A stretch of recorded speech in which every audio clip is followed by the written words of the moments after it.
기도하시겠습니다. 좋으신 하나님 아버지, 오늘도 저희들 깊은 잠에서 깨워주시고 하루의 첫 시간을 주님 말씀 앞으로 불러주신 것을 감사합니다. 하나님, 이 말씀을 통해서 주님의 음성을 듣고 오늘 하루도 내 뜻대로 살지 않고 말씀대로 살아가는 하루가 되게 하여 주시옵소서.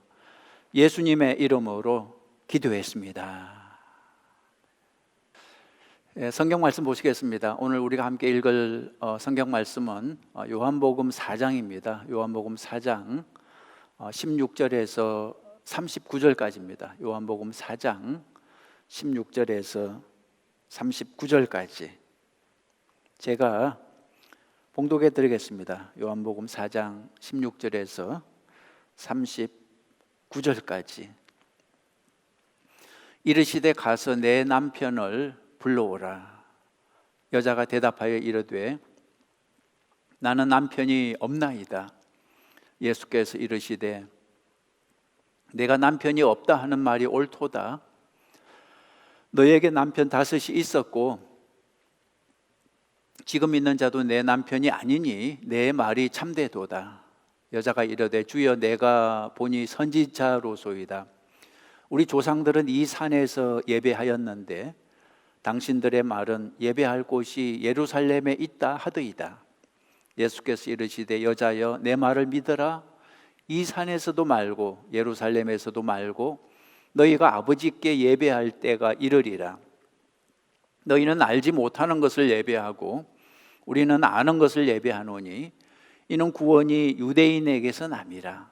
아버지께 참되게 예배하는 자들은 영과 진리로 예배할 때가 오나니 곧 이때라. 아버지께서는 자기에게 이렇게 예배하는 자들을 찾으시느니라.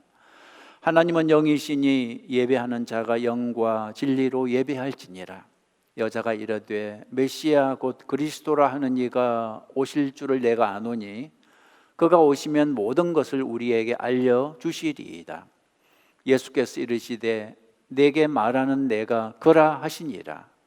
이때 제자들이 돌아와서 예수께서 여자와 말씀하시는 것을 이상히 여겼으나 무엇을 구하시나이까 어찌하여 그와 말씀하시나이까 묻는 자가 없더라. 여자가 물동이를 버려두고 동네로 들어가서 사람들에게 이르되 내가 행한 모든 일을 내게 말한 사람을 와서 보라. 이는 그리스도가 아니냐 하니 그들이 동네에서 나와 예수께로 오더라. 그 사이에 제자들이 청하여 이르되 랍비여 잡수소서.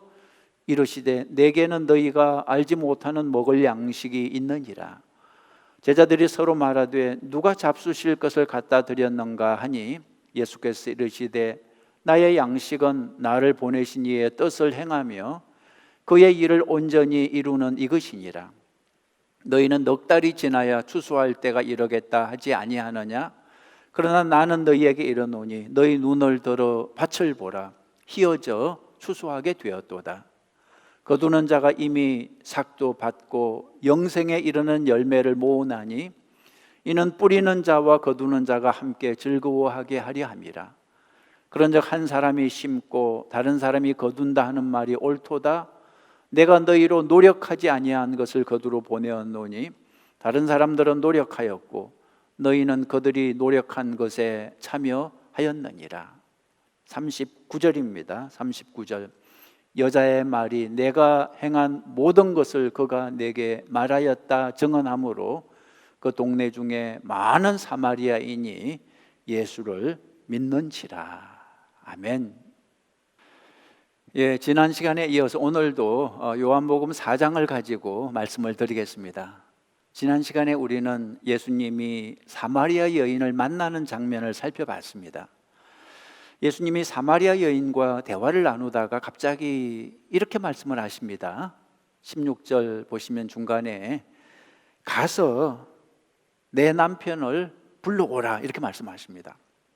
지금까지는 마실 물 얘기를 했는데 갑자기 남편 얘기를 꺼내신 거죠. 남편을 데려오라 그랬습니다. 그러자 이 여인은 당황하면서 남편이 없다고 대답했습니다. 사실은 남편이 없는 게 아니라 5이나 있었습니다. 그러나 그 어떤 남편도 이 여인에게 만족을 주지 못했던 거죠. 그래서 남편이 없다고 말했습니다. 어떤 목사님이 이 여인의 과거 5 남편에 대해서 아주 재미있게 해석을 하더라고요. 5 남편의 성이 정씨, 김씨, 권씨, 지씨, 명씨라 했습니다. 정서방, 김서방, 권서방, 지서방, 명서방 이렇게 5 남편이 있었다는 거죠.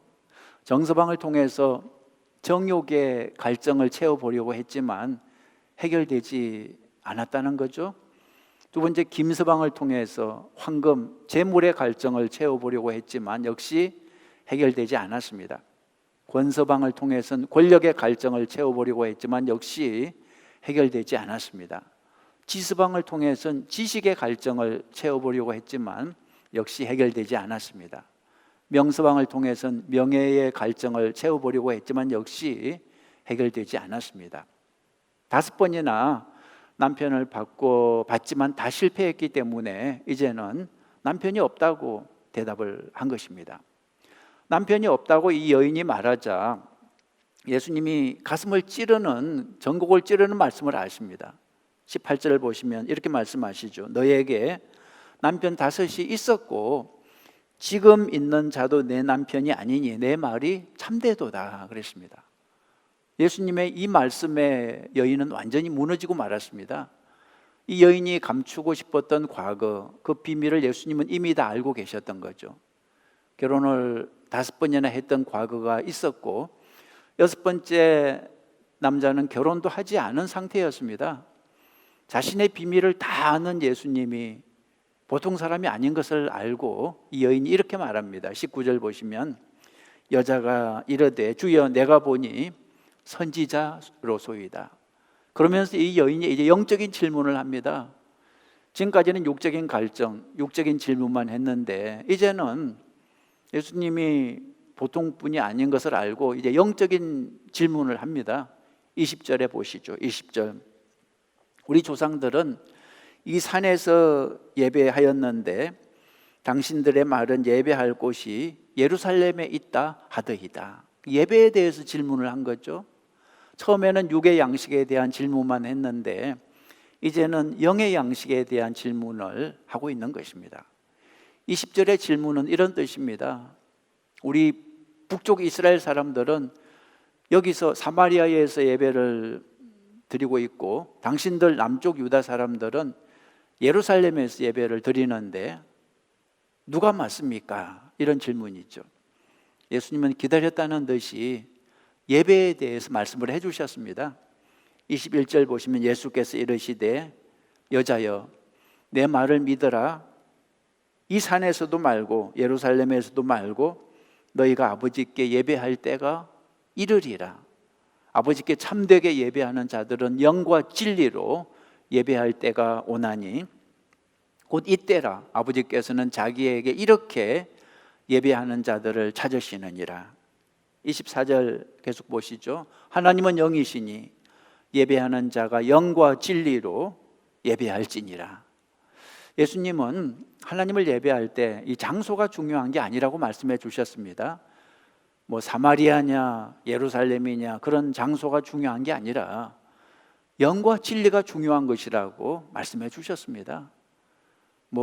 예배당에 와서 예배를 드리는 것만 진짜고 온라인으로 집에서 예배를 드리는 것은 가짜고 그런 게 아니라는 거죠. 우리가 어디에 있든지 간에 영과 진리로 예배하면 그것이 예배라는 거죠. 24절 보시겠습니까? 24절에 하나님은 영이시니 예배하는 자가 영과 진리로 어디서든지 예배할지니라 그런 뜻이 되는 거죠. 영어 성경에서는 영과 진리가 in spirit, in truth 그렇게 되어 있습니다. 우리는 여기서 하나님이 받으시는 예배가 어떤 예배인지 알 수 있습니다. 장소가 문제가 아니라 정말 하나님이 받으시는 예배는 첫 번째 하나님이 받으시는 예배는 첫 번째 영으로 드리는 예배입니다. 영으로 드리는 예배. 영과 진리라 그랬는데 첫 번째는 영으로 드리는 예배. 영으로 드리는 예배는 무엇입니까? 사람은 영과 혼과 육으로 되어 있습니다. 몸으로 드리는 예배는 몸이 이 자리에 있다는 뜻이고 혼으로 드리는 예배는 졸지 않고 깨어 있다는 뜻이고, 영으로 드리는 예배는 성령의 이끌림을 받아서 예배를 드리는 것입니다. 하나님은 영이시기 때문에 우리도 영으로 나아가야 하나님을 만날 수 있습니다. 우리가 예수님을 주님으로 영접할 때 우리의 영은 성령님이 주인 되어서 다스리는 거죠. 따라서 영으로 드리는 예배는 성령이 주인 되어서 하나님께 올려드리는 예배가 되는 것입니다. 여러분, 예배 드릴 때 육적인 게 보이면 안 됩니다. 오직 주님만 보여야 되는 거죠. 찬송가 288장 가사처럼 세상과 나는 간 곳 없고 구속한 주만 보이도다, 이렇게 돼야 되는 거죠. 육적인 예배는 육이 자꾸 보이는 것이고, 영적인 예배는 영이 보이는 것입니다. 주님만 바라보는 예배, 그것이 바로 영으로 드리는 예배입니다. 자, 두 번째로 하나님이 받으시는 예배는, 첫째가 영으로 드리는 예배, 둘째가 진리로 드리는 예배입니다. 진리로 드리는 예배는 무엇입니까? 진리가 무엇입니까? 진리는 예수 그리스도죠. 따라서 진리로 드리는 예배는 예수 그리스도 안에서 드리는 예배를 말합니다. 하나님이 기뻐 받으시는 예배는 어린 양 예수 그리스도가 중심에 있는 예배입니다. 우리는 오직 예수님의 이름으로 담대하게 하나님의 보좌 앞으로 나아갈 수 있는 거죠. 히브리서 10장 19절에 이런 구절이 있습니다. 히브리서 10장 19절에 그러므로 형제들아, 우리가 예수의 피를 힘입어 성소에 들어갈 담력을 얻었나니, 그랬습니다. 여러분, 예배는 내 마음대로 드리는 게 아닙니다. 하나님이 명하시는 대로 예배를 드려야 됩니다. 하나님이 왜 가인의 예배를 거부하고 아벨의 예배만 받으셨습니까? 가인은 자기 마음대로 예배를 드렸습니다. 하나님이 명하시는 예배를 드리지 않았습니다. 그러나 아벨은 하나님이 명하시는 예배를 드린 거죠. 어린 양의 피로 제사를 드렸습니다. 하나님이 받으시는 예배는 어린 양의 피가 있는 예배입니다. 여러분, 잊지 마십시오. 어린 양 예수 그리스도의 피가 없는 예배를 하나님은 받으시지 않습니다. 이 세상에 많은 사람들이 다 나름대로 신을 예배하지만 어린 양 예수의 피가 없는 예배는 하나님께 상달되지 않습니다. 하나님이 받으시지 않습니다. 뭐 뜨겁다고 다 좋은 예배가 아닙니다. 예수 그리스도가 중심에 있어야 됩니다. 요한복음 14장 6절에 예수께서 이르시되 내가 곧 길이요 진리요 생명이니 나로 말미암지 않고는 아버지께로 올 자가 없느니라, 그랬습니다. 예수님이 진리이기 때문에 예수님을 통해서 하나님 아버지께 올라갈 수 있습니다. 이 사마리아 여인은 예수님을 통해서 영과 진리로 예배하는 경험을 새롭게 했습니다. 이제 하나님을 새롭게 만나는 경험을 한 거죠. 오늘 새벽에 여러분을 찾아오시는 하나님을 만나시기 바랍니다. 우리가 하나님을 찾기 전에 우리를 먼저 찾아주시죠. 우리가 구하기 전에 우리에게 먼저 주시는 참 좋으신 하나님을 만나시기 바랍니다. 자, 두 번째로 내가 만난 나를 한번 찾아보죠. 오늘 성경에서 나는 어떤 사람입니까? 여러분, 오늘 성경에 나오는 사마리아 여인을 보니까 누가 생각이 나십니까? 사마리아 여인이 바로 우리의 모습입니다. 우리가 바로 사마리아 여인이죠. 우리가 바로 목마른 사람들이죠. 우리가 바로 매일 물을 길러 우물로 가는 사람입니다. 우리가 바로 사람들을 피하고 싶은 그 사마리아 여인과 같습니다. 우리가 바로 사람들에게 상처를 입은 사람들이죠. 우리가 바로 다른 사람들과 상종하지 않는 사람들이죠. 여러분이 만나지 않는 사람은 누구입니까? 여러분이 상종하지 않는 사람, 여러분이 아직도 미워하는 사람은 누구이십니까? 우리는 우리의 문제가 뭐 돈 때문이라고 생각합니다. 또는 건강 때문이라고 생각합니다. 또는 다른 사람들 때문이라고 생각합니다. 그러나 예수님은 그렇게 생각하지 않습니다. 우리의 갈증은 근본 원인이 영적인 갈증이라는 거죠. 우리 인생이 힘들고 어려운 것은 육신의 갈증 때문이 아닙니다. 예수님이 매일매일 주시는 생수를 마시지 않기 때문에 갈증이 생기는 거죠. 여러분, 오늘 아침에 예수님을 만나시고 예수님이 새롭게 주시는 생수를 마시는 여러분 되시기 바랍니다. 오늘 예수님을 만나서 생수를 마시고 여러분의 그 갈증을 해결받으시기 바랍니다. 자, 내가 만난 말씀을 한번 찾아보죠. 내가 만난 말씀, 저는 첫 번째 물동이를 버려두고 여기에 밑줄을 쳐봤습니다. 28절에 있는 말씀인데요. 28절, 여자가 물동이를 버려두고 동네로 들어가서 사람들에게 이르되, 이렇게 되어 있습니다. 사마리아 여인이 예수님을 만나자 놀라운 변화가 일어났습니다. 물동이를 어떻게 했습니까? 버려두고 동네로 들어갔습니다. 이것은 놀라운 변화입니다. 조금 전까지만 해도 이 여인의 목표는 무엇이었습니까? 그 물동이를 채우는 거죠. 오직 육신의 갈증을 해결하는 것이었습니다. 그런데 예수님을 만나고 나서 인생의 목적이 변했죠. 물동이보다 더 중요한 게 있음을 깨달았습니다. 그래서 물동이를 버려두고 복음을 전하기 위해서 달려갔죠. 예수님을 만난 사람들은 다 이런 변화를 체험합니다. 갈릴리 바다에서 고기를 잡던 예수님의 제자들도 예수님을 만난 후에 무엇을 버리고 예수님을 따라갔습니까? 그물을 버리고 예수님을 따라갔죠. 고기 잡는 일이 가장 중요했는데 이제 예수님을 만나니까 그걸 버려두고 예수님을 따라갔죠. 사마리아인 역시 물동이 채우는 것보다 전에는 그것이 가장 중요한 일이었는데, 근데 예수님을 만나고 나자 우선순위가 달라졌죠. 물동이를 버려두고 사마리아 동네로 달려갔습니다. 조금 전까지만 해도 사람들을 만날까봐 피해 다녔는데, 근데 이제는 자기 발로 동네 사람들을 찾아갔습니다. 그리고 사람들에게 외쳤죠. 내가 메시아를 만났어요. 내가 그리스도를 만났어요. 여러분 29절을 보시면 여인이 이렇게 말합니다. 내가 행한 모든 일을 내게 말한 사람을 와서 보라. 이는 그리스도가 아니냐. 이는 그리스도가 아니냐. 전에 이 여인은 자신의 과거를 철저하게 숨겼습니다. 혹시라도 누가 과거 남편들 얘기를 하면 불같이 화를 냈죠. 그런데 이제는 달라졌습니다. 예수님을 만나고 달라졌습니다. 이제는 스스로 자신의 과거 얘기를 하는 거죠. 29절이 그런 내용입니다. 내가 행한 29절, 내가 행한 모든 일을 전에는 그렇게 숨겼는데 이제 사람들 앞에서 이제는 공개합니다. 내가 행한 모든 일을 내게 말한 사람을 와서 보라. 내가 행한 모든 일이 무엇이었습니까?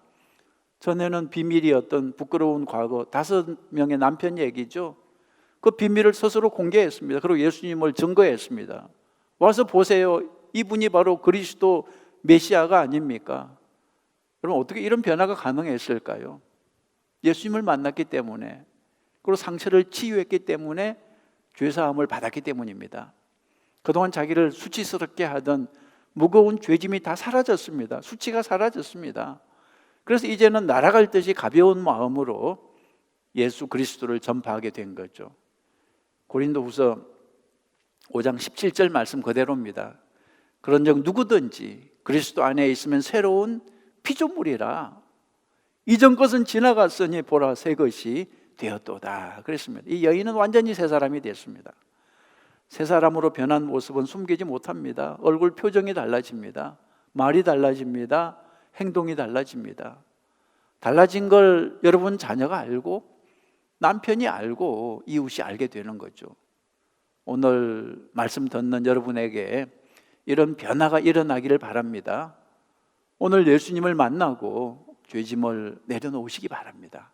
구원의 기쁨으로 충만한 여러분 되시기를 간절히 바랍니다. 오늘 이후 다시는 이 죄 때문에 사람을 피하거나 숨어 다니는 인생이 되지 마시고 이 사마리아 여인처럼 이제 당당하게 여러분이 만난 예수님을 증거하며 사시기 바랍니다. 자, 두 번째로 하나만 더 보겠습니다. 내가 만난 말씀, 와서 보라. 이는 그리스도가 아니냐. 저는 여기에 밑줄을 쳐봤습니다. 29절을 다시 보시죠. 여기 보시면 내가 행한 모든 일을 내게 말한 사람을 와서 보라. 이는 그리스도가 아니냐. 와서 보라. 이는 그리스도가 아니냐. 여러분 이것이 바로 전도입니다. 와서 보세요. 이분이 그리스도가 아닙니까? 이 여인은 복잡한 교리를 말하지 않았습니다. 그냥 자기가 만난 예수님을 전했죠. 여러분 전도는 이렇게 하는 것입니다. 뭐 복잡한 설명을 하는 것이 아니라 그냥 내가 만난 예수님을 전하는 거죠. 여러분, 가장 강력한 전도는 간증입니다. 간증. 내 얘기, 내가 변한 것을 보여주는 것이 가장 강력한 전도입니다. 내가 예수님 만나고 이렇게 변했어요. 예수님이 정말 구원자입니다. 이것이 가장 강력한 전도죠. 자기를 자랑하는 것은 전도가 아닙니다. 예수님을 자랑하는 것이 전도입니다. 이 여인이 예수 그리스도를 외치고 다녔더니 어떤 일이 발생했습니까? 사람들이 이 여인을 계속 손가락질했습니까? 그렇지 않습니다.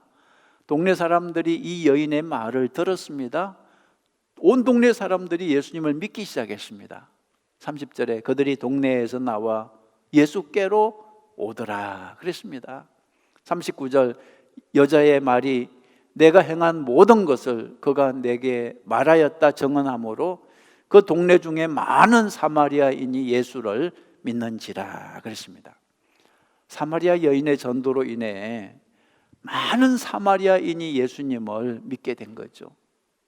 놀라운 기적이 발생했습니다. 말씀을 마치겠습니다. 혹시 여러분 가운데 과거에 상처가 많은 분이 계십니까? 소설책 몇 권으로도 다 쓸 수 없는 기구한 과거 상처가 있는 분이 계십니까? 여러분, 그런 생각 해보셨어요? 왜 여러분에게 그런 상처가 있다고 생각하십니까? 우연일까요? 아니면 재수가 없어서 그럴까요? 그렇지 않습니다. 여러분, 세상 사람들은 우연이라고 말하고 재수가 없다고 말하지만 성경은 그렇게 말하지 않습니다. 성경은 상처가 사명이라고 말합니다. 상처는 사명입니다. 상처가 크다는 것은 사명이 크다는 거죠. 그 상처를 통해서 많은 영혼을 구원하라는 거죠. 오늘 아침에 여러분을 찾아오시는 하나님을 만나시기 바랍니다. 우리가 찾기 전에 우리를 먼저 찾아주시고 우리가 구하기 전에 우리에게 먼저 주시고자 하시는 참 좋으신 하나님을 만나시기 바랍니다. 예배를 통해서 만나십시오. 영과 진리로 예배할 때 하나님을 만날 수 있습니다. 오늘 새벽에 여러분 각 처소에서 기도할 때 사람을 보지 말고 오직 주님 바라보고 주님의 임재를 구하십시오. 어디에 있든지 간에 여러분이 신령과 진정으로 주님을 찾으면 주님이 만나 주실 것입니다.